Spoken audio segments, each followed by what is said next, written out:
Bienvenue à Mirapolis. Entrez, entrez, petits et grands. La VHS promotionnelle a mal vieilli, mais le charme, lui, est indéfectible. Quoi de mieux en 1989 qu'un parrain connu pour donner un coup de boost à la communication d'un parc d'attractions en grande difficulté. Prenez un chanteur bien connu qui incarne à lui seul la bonhomie d'un gentil pirate. Barbu, bedonnant, vedette des chansons dansantes aussi bien dans les campings que dans les mariages. Quoi de mieux que Carlos.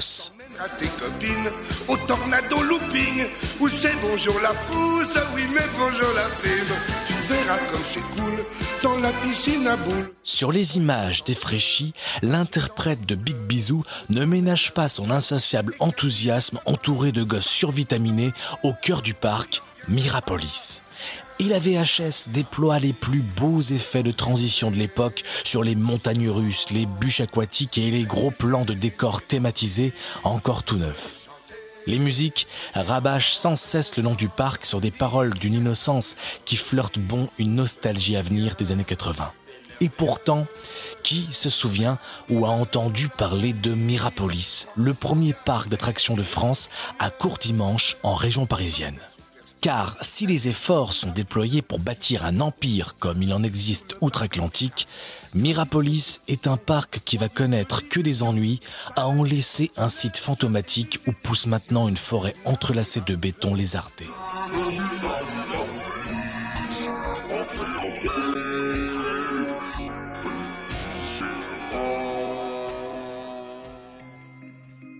À l'origine du projet, il y a une femme, Anne Fourcade.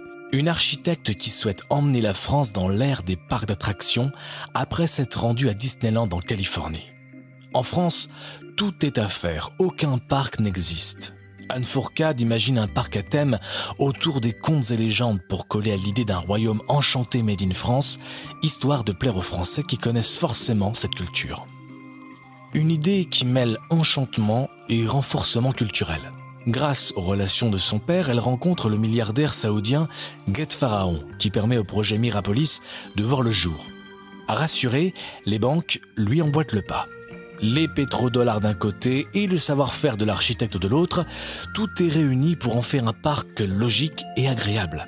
Dans les plans de l'architecte, il ne s'agit pas de savoir comment ça tient et pourquoi ça tombe, mais de comment créer une harmonie entre végétation, décor et petites attractions thématisées. Le parc sera rond et s'articule autour d'un grand lac artificiel. Mais les investisseurs ont les yeux plus gros que le ventre. Par une étude de marché importée d'Amérique, on attend un nombre très élevé de visiteurs. La superficie du parc est alors gonflée jusqu'à atteindre les 35 hectares complétés par 20 hectares de parking. À titre de comparaison, l'actuel parc Astérix fait 33 hectares. C'est dire si on voit démesuré pour un pays qui n'a aucune culture de ce genre de divertissement. On y attend la première année 1 200 000 visiteurs, mais rien ne se passera comme prévu. 20 mai 1987, c'est le grand jour, l'ouverture de Mirapolis. Il reste cependant quelques bricoles par-ci par-là, mais le point culminant, la mascotte du parc est une réalité. Un verre de vin à la main, assis et paisible au bord du lac, un gargantua aussi grandeur nature qu'on puisse l'imaginer accueille de loin les premiers visiteurs. Un colosse de 35 mètres de haut dans lequel on peut manger, boire et savourer une attraction sur rail pour une balade au pays des rêves. Il s'agit tout de même de la deuxième statue creuse la plus grande du monde après la Statue de la Liberté de New York. Or, le jour le plus beau du projet se transforme en fiasco. Jacques Chirac donne le coup d'envoi le matin, mais l'après-midi plombe considérablement l'atmosphère. Un parc d'attractions, c'est une perte de revenus pour d'autres professionnels du divertissement que l'on n'avait pas du tout vu arriver.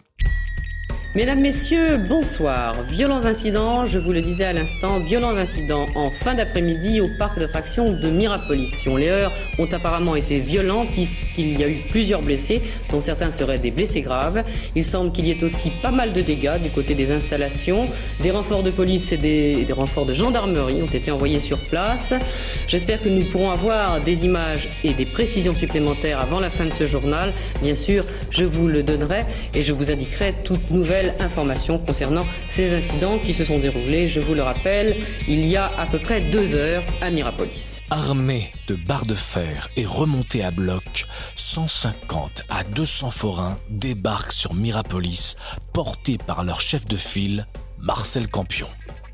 Le roi des forains, qui avait déjà investi de force le jardin des Tuileries, revendique un meilleur taux de TVA et craint de voir les familles se détourner des fêtes foraines. La nuit, on en profite pour saboter les mécanismes des attractions. Le lendemain des incidents, un quart des écoles décident d'annuler leur venue au parc. Campion n'est pas du genre à s'arrêter là et à faire dans la dentelle. Et il sait innover. 1500 personnes se pressent à Mirapolis avec leur entrée gratuite en main. Or, il s'agit de fausses entrées distribuées par les forains eux-mêmes dans les départements du nord de Paris.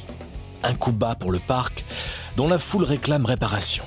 Et pour en rajouter une couche, des clous de chantier sont délestés sur la bretelle d'accès et des véhicules sont dégradés sur le parking. Octobre marque la fin de cette première saison avec seulement 600 000 visiteurs. Un bilan très mitigé dont les forains ne sont pas la seule cause. L'architecte du parc a beau avoir de l'idée sur l'harmonie des espaces, elle n'en a pas pour autant l'expérience comme le reste des équipes sur la gestion d'une telle entreprise et sur le contexte géographique. Le ciel de Courdimanche, en Île-de-France, n'est pas le même que celui de la Californie et bien trop d'attractions se déroulent en plein air. Coup du sort, il fait 15 degrés en juillet 87. Un thème peu parlant, un parc bien trop grand et pas encore desservi par le RER, des forains plutôt musclés et sans pitié, Mirapolis a besoin d'être sauvé en seulement 1 an d'existence. L'espoir arrive. La revendication des forains sur le taux de TVA est acceptée par l'État français et le Club Med débarque avec 100 millions de francs pour renflouer les caisses. Histoire de mettre les bouchées doubles, Carlos arrive à la rescousse, au point de chanter différents thèmes du parc, édités en cassette et en vinyle, s'il vous plaît. Bienvenue à Mirapolis, entrez, entrez, petits et grands, laissez les mineries. Un kitsch magnifique pour notre regard contemporain. Carlos, de par ses relations, fera même venir son grand pote Johnny pour tester le premier grand 8 de l'Hexagone. Je crois que celui-ci doit être plus impressionnant que celui de Magic Mountain parce qu'il y a plus de looping à la fin. Dites-moi, vous êtes toujours passionné de vitesse, moto, voiture, vous avez laissé tomber? Bah non, mais la preuve, je suis dedans alors. Malgré les efforts déployés, il manque au bilan 200 000 visiteurs aux 1 million venus en 88. Mirapolis a besoin d'être sauvé une seconde fois et cette fois-ci, les investisseurs sont bien fébriles. Qui peut bien reprendre la main d'une entreprise si brinque-ballante? Oh, tiens, c'est le retour de Marcel Campion. Fini les battes de fer, les clous et les sabotages, les forains prennent le relais dans la cogestion du parc avec leur propre logique qui dénature complètement le projet initial. 11 nouvelles attractions purement foraines arrivent façon Fort du Trône. Les visiteurs doivent mettre la main à la poche sur les stands en plus du billet d'entrée. La thématique contes et légendes côtoie un vulgaire champ de foire comme si des saltimbanques avaient investi Versailles avec des churros et des canettes de 8-6. Pour marquer ce renouveau, on décide d'organiser un match de boxe le 8 juillet 89 en la présence de Yannick Noah et Jean-Paul Belmondo. Le spectacle commence et ne dure que 2 minutes. Venu défendre un titre de champion du monde, René Jacot se blesse à la cheville sur une mauvaise réception et comme les emmerdes volent toujours en escadrille, la salle se retrouve plusieurs fois dans le noir par des coupures de courant. Seul, dans son éternel optimisme, Carlos, de son côté, y croit toujours et se sent tellement bien un courdimanche qu'il se présente aux élections municipales, telle une extension logique à la rigolade. Guet Pharaon, le milliardaire saoudien qui avait finalement lancé le parc, annonce son désistement. Il sera plus tard recherché par Interpol et le FBI pour avoir trempé dans des affaires aussi noires et collantes que le pétrole. La sauce Mirapolis ne prend toujours pas, et ça se comprend. Le 22 juillet 90, la société qui gère le parc n'est plus viable. Mirapolis sombre de plus en plus et n'est plus le seul parc présent dans l'Hexagone. Depuis un an, la France assiste à l'ouverture de 2 parcs qui parlent beaucoup plus à la culture collective. Ce sera en Lorraine, Big Bang Schtroumpf, et en région parisienne, l'arrivée du Gaulois le plus connu, Astérix. L'avenir s'assombrit davantage quand le site est en lice pour accueillir un chantier monumental, celui du Stade de France. Mais surtout, les bruits de couloir annoncent l'arrivée future de Euro Disney. 1991 atteint le paroxysme de la catastrophe. Les entrées sont certes moins chères, mais on accueille des petites nouveautés totalement hors sujet, à savoir des statues de dinosaures et d'animaux préhistoriques, ainsi qu'un saut à l'élastique. Les forains, quoi. 20 octobre 91, dernier jour de la saison, Mirapolis ferme ses grilles et ne les ouvrira plus jamais. Comme une ironie du sort, Marcel Campion, le premier à vouloir la mort du parc, se lamente tout seul sur un dernier tour de manège à l'intérieur de Gargantua.